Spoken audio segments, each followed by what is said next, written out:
Part two, let's talk about heartbreak some more. Yesterday or in my other video, I was just talking about the emotion of heartbreak, what you experience when you have heartbreak, but I didn't really go into the science, like the internal science of heartbreak. So I thought about it and I was like, since I've been talking about the different correlations between emotions, spiritual states, and science, I was like, well, let me just go back through here and talk about the science of heartbreak. So, like, what's going on inside your body when you're experiencing heartbreak? Why does it feel like your heart is breaking?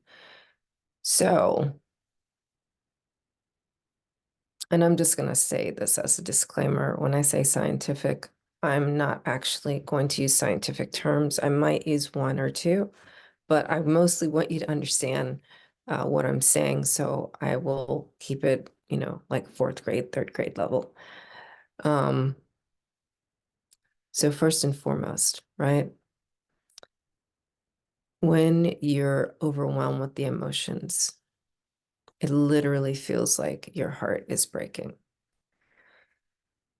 And that heaviness around the chest area is the same experience of someone who's grieving, like the actual death of someone, because that's what's happening. There is a loss of relationship.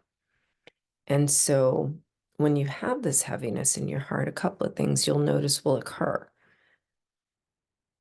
Your breath will get heavy. And I actually wrote some notes about this. So I'm going to look away from the camera and read some of this, okay?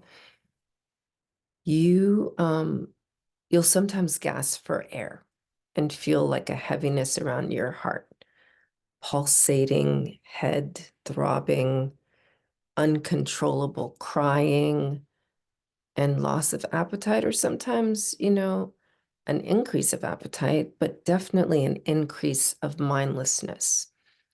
And so, I've talked about mindlessness, and it's something that occurs when you're in grief. It's something that occurs when you're in autopilot. It's something that occurs a lot more often in our lives than we like to believe or even acknowledge.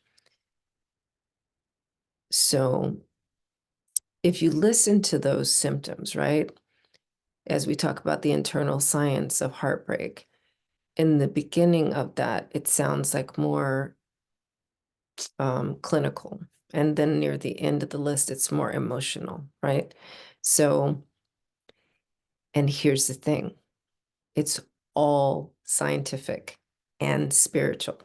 Science and spirituality are really one and the same, kind of like sexuality and spirituality are one and the same, right? So I want you to consistently see that I'm connecting the dots between those three things. So you remember in the video where I talked about the need for sound waves to activate the healing reclamation of the energy that was expended with that soul that is no longer part of your life, right? In this case, we're talking about love loss, right?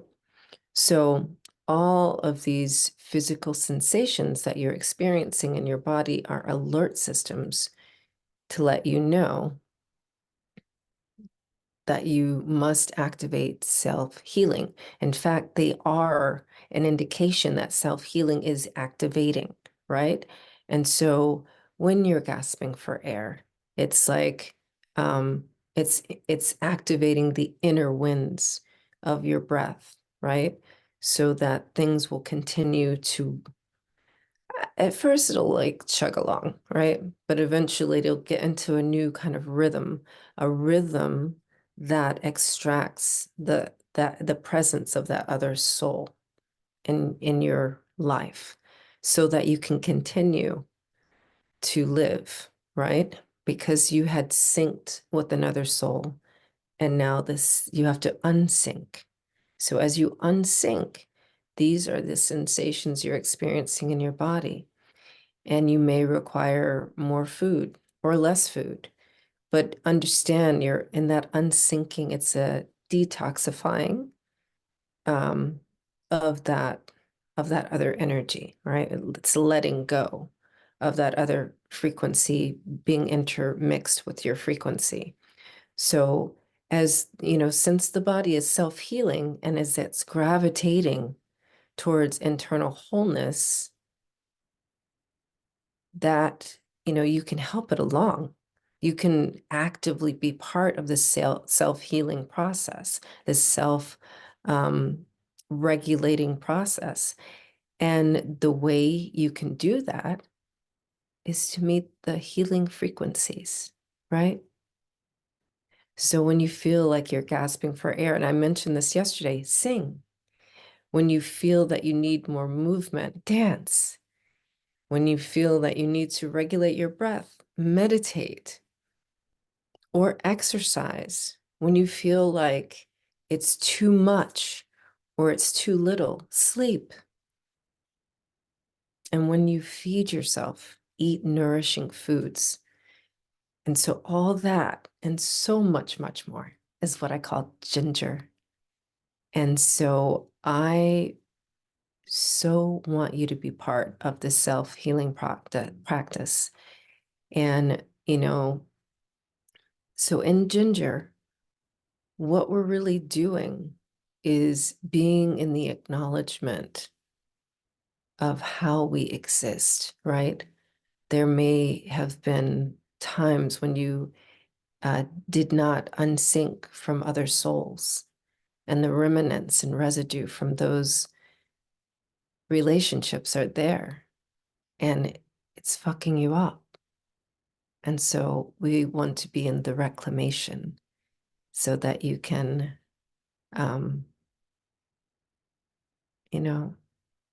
consider pleasure as a possibility and spice up your life and ultimately extinguish displeasure in your life. And so, yeah, I'm explaining the internal science of heartbreak and the healing solution of ginger.